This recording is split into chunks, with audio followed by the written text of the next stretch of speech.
Hello everybody, Mike Welch coming to you from the paddock today at Del Mar. It's quiet now, but it's going to be a hopping place in a couple of days.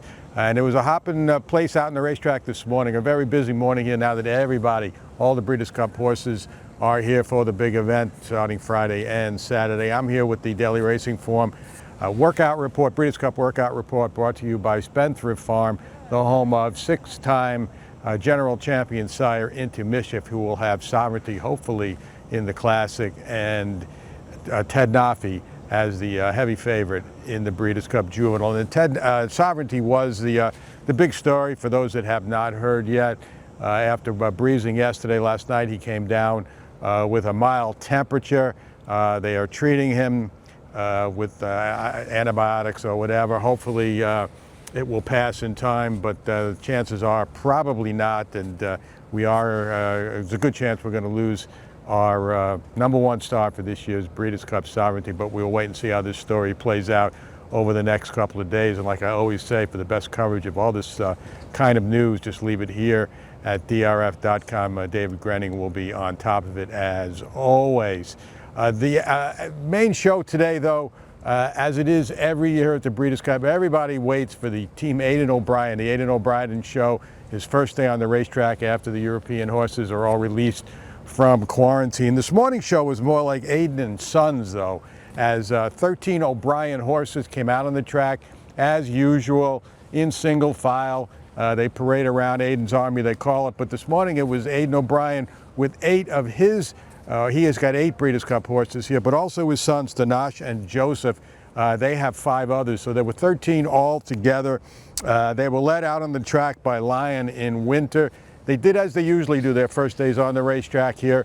They jog once around the wrong way, and then they turn around and go another mile, kind of canter at an even pace, but in unison, all in line, one behind the other. And the one thing I did notice of this group this morning, Lion in Winter, got pretty hot in the coat today, and it was a chilly morning here, so something we'll keep an eye on moving forward. Might be insignificant, but we'll see how that plays out over the next couple of days. Now, all the Europeans came out of quarantine, and they were all out on the track today, all on the main track. Like I said yesterday, too, the turf course has been open for business, but very few takers here over the past several days. Maybe that will change tomorrow. Some of these turf horses that we saw in the main track today, maybe we'll get out on the grass tomorrow, stretch their legs, maybe even blow out a little bit. And among the group out there today, right before the Aidan O'Brien bunch, was trainer Charles Appleby. He had a handful of horses today, led by Rebels Romance, who looked like $1 million today. He was at the front of the group, and he's going to be going for a record-setting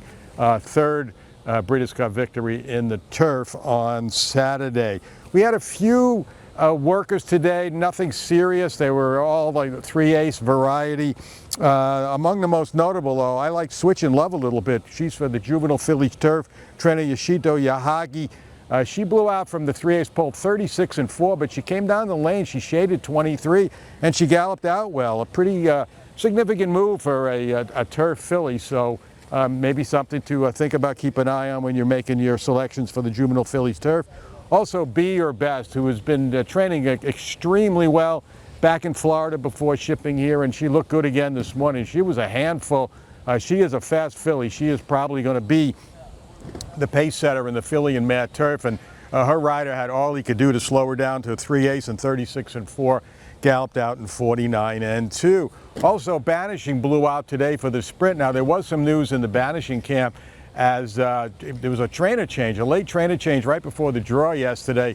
David Jacobs, and now I guess there was some licensing issue or whatever, and Banishing will now have Chad Summers as the trainer of record. He kind of blew out from the quarter pole down the lane, 25 and change. He was kind of leaning out a little bit, had his head cocked in. I'm not sure if that's him or not, but I think he is a live long shot with all the speed, potential pace scenario in the sprint.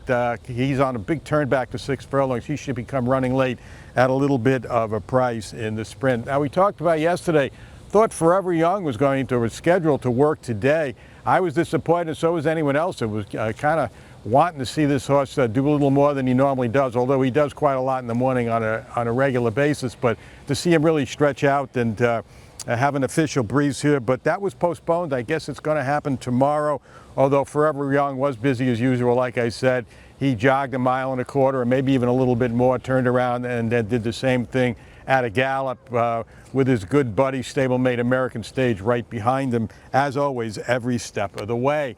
On the classic front, the Todd Pletcher trio of Fierceness, Mindframe, and Antiquarian out early again this morning, right after the track opened. I thought all three looked terrific today. They picked up a little bit, the pace a little bit on their second day on the track than what we saw yesterday. I like Sierra Leone too. Now, Sierra Leone just jogged yesterday, his first day here, but he was at a full gallop today, and I thought he was very strong, especially turning into the stretch and coming down the lane past the grandstand. Journalism, his first gallop after that big work here on Sunday, and he looked terrific as always. He's just a pretty horse to watch as he goes through his regular routine. He was strong and had that head bowed, and I love watching. That's about all the action. Like I said, everybody was out there, mostly routine gallops, a few joggers. First day on the track for some of the Kentucky horses that shipped in. They'll do a lot more tomorrow, and I think we're going to see, like I said, a lot more action on the turf tomorrow as the European horses, the Japanese horses maybe go out there and do a little bit more, and hopefully we'll get to see Forever Young work. So we're almost there, but not quite there yet. We're also going to keep an eye on the sovereignty situation, obviously. So for all the best news, the latest news on the 2025 Breeders' Cup front, keep it right here. The best coverage is at DRF.com.